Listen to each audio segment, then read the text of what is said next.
والذین یتوفون منکم ویذرون ازواجا وصیۃ لازواجہم متاعا الی الحول غیر اخراج فإن خرجنا فلا جناح علیکم فیما فعلن فی انفسہن من معروف واللہ عزیز حکیم۔ اور تم میں سے جو لوگ مر جائیں اور اپنی بیویاں چھوڑ جائیں وہ اپنی بیویوں کے لیے وصیت کر جائیں کہ انہیں 1 سال تک خرچہ دیا جائے اور گھر سے نہ نکالا جائے۔ پھر اگر وہ خود نکل جائیں تو تم پر ان کے اس کام کا کوئی گناہ نہیں ہے جو انہوں نے دستور کے مطابق کیا، اور اللہ بہت غالب اور بڑی حکمت والا ہے۔ سورۃ البقرہ کی آیت نمبر 240 کا بیان ہے آج۔ اب ابتدائے اسلام میں بیوہ کی جو عدت تھی وہ 1 سال تھی۔ ابتدائے اسلام میں شروع میں جو بیوہ کی عدت تھی وہ 1 سال تھی، اور 1 سال کامل وہ شوہر کے ہاں رہ کر طنان نفقہ پانے کی مستحق ہوتی تھی۔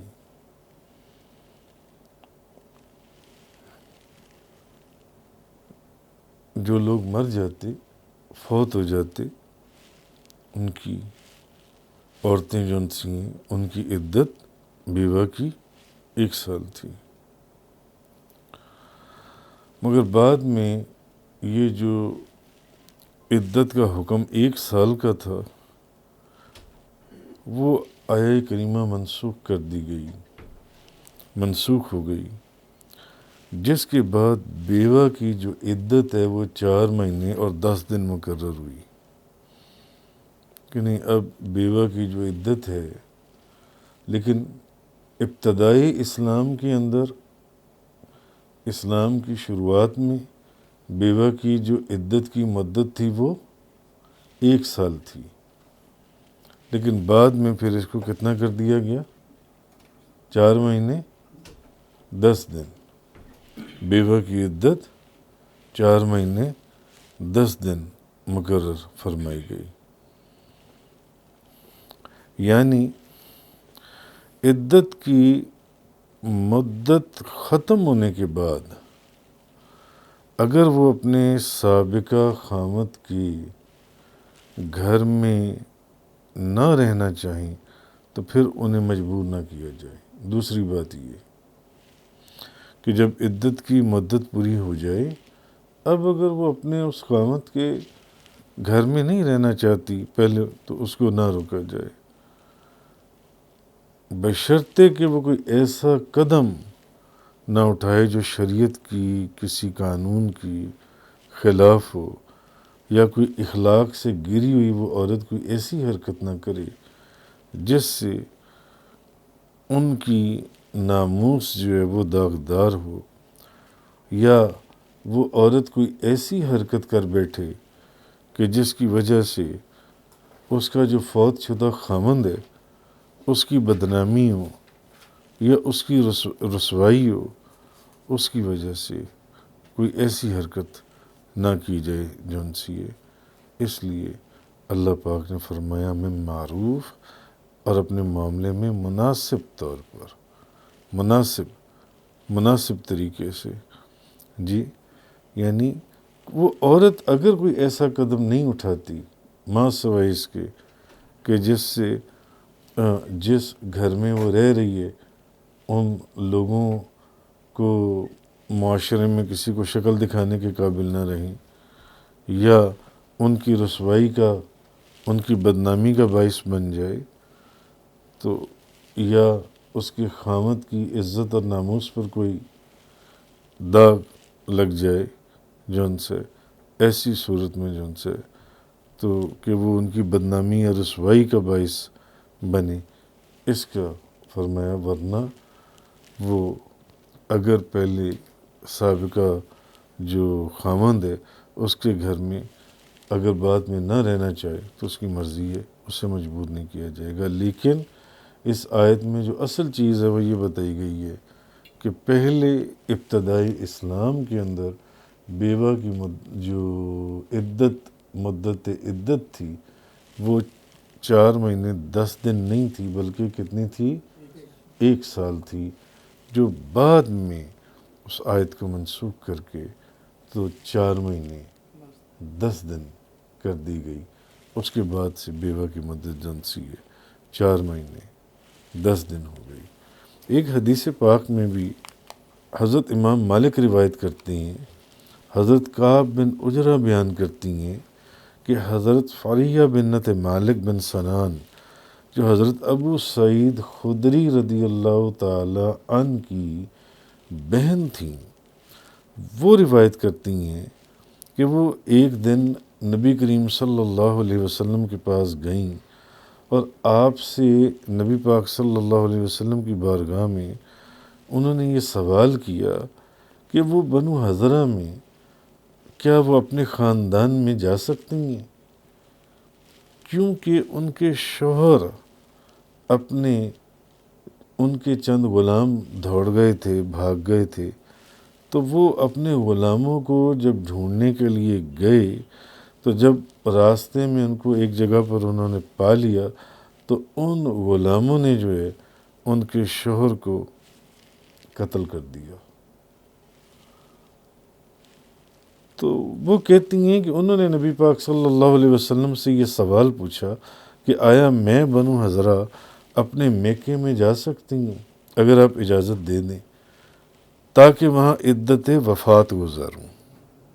اپنے خامد کی، کیونکہ میرے خامد نے اپنی ملکیت میں نہ تو کوئی مکان چھوڑا ہے نہ کوئی نفقہ وغیرہ۔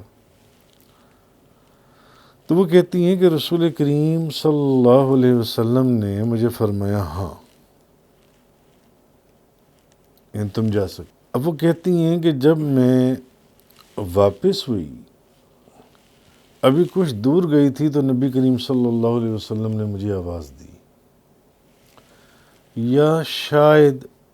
جو ان کو یاد پڑتا ہے انہوں نے کسی کے ذریعے مجھے بلایا واپس کہ ذرا حضرت ابو سعید خدری کی جو بہن ہے ان کو واپس بلاؤ۔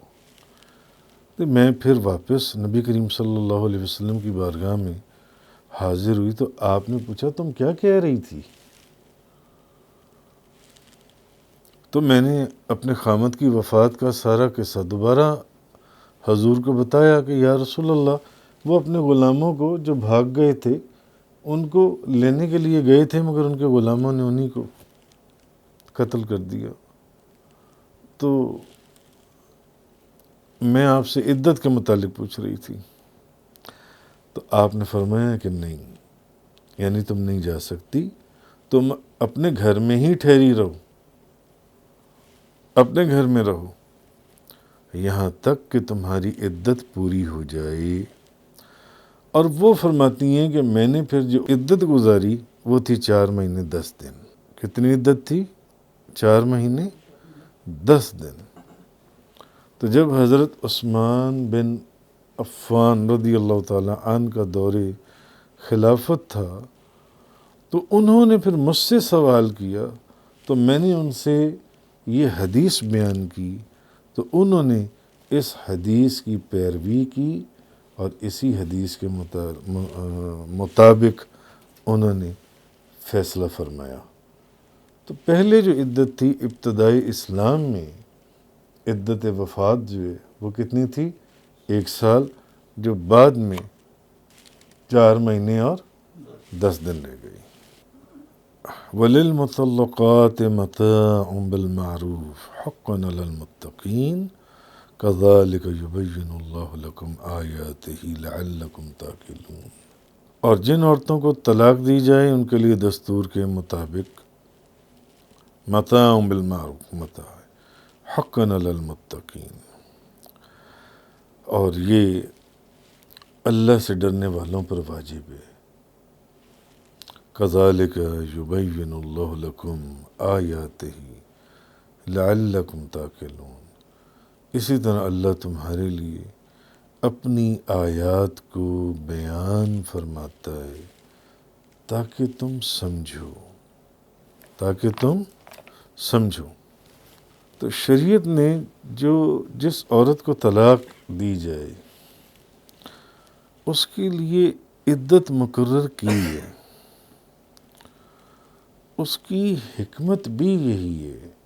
جو اس کی حکمت ہے کہ عدت کی بے شمار حکمتیں پچھلے دنوں بیان ہوئی تھیں،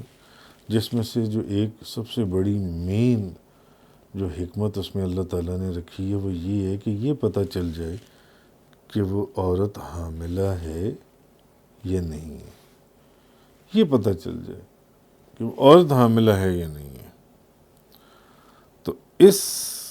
کی وجہ خامت کا جو نسب ہے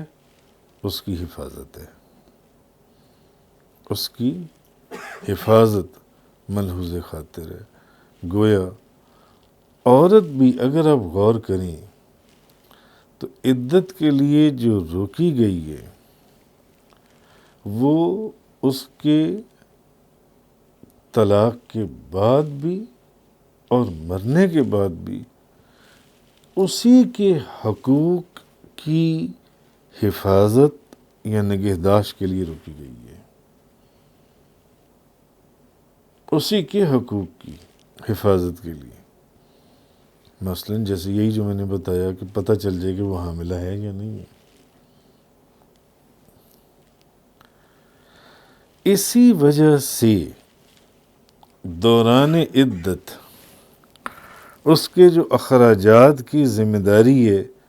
وہ اس کی خامد کو سونپی گئی ہے، کیونکہ وہ تو اس کے بعد بھی اسی کے حقوق کی پاسداری اور حفاظت کر رہی ہے دوران عدت جنسی ہے۔ تو دوران عدت اس کا جو خرچہ ہے، اخراجات ہیں، اس کی جو ذمہ داری ہے وہ اس کی خامد کو دی گئی ہے۔ تو یہ چیز اللہ پاک نے ارشاد فرمائی، وَلِلْمُطَلَّقَاتِ مَتَاعٌ بِالْمَعْرُوفِ حَقًّا عَلَى الْمُتَّقِينَ كَذَلِكَ يُبَيِّنُ اللَّهُ لَكُمْ آيَاتِهِ لَعَلَّكُمْ تَعْقِلُونَ۔ تفسیر قرآن کا یہ لیکچر انگلش میں سننے کے لیے براہ کرم ڈسکرپشن میں موجود لنک پر کلک کریں۔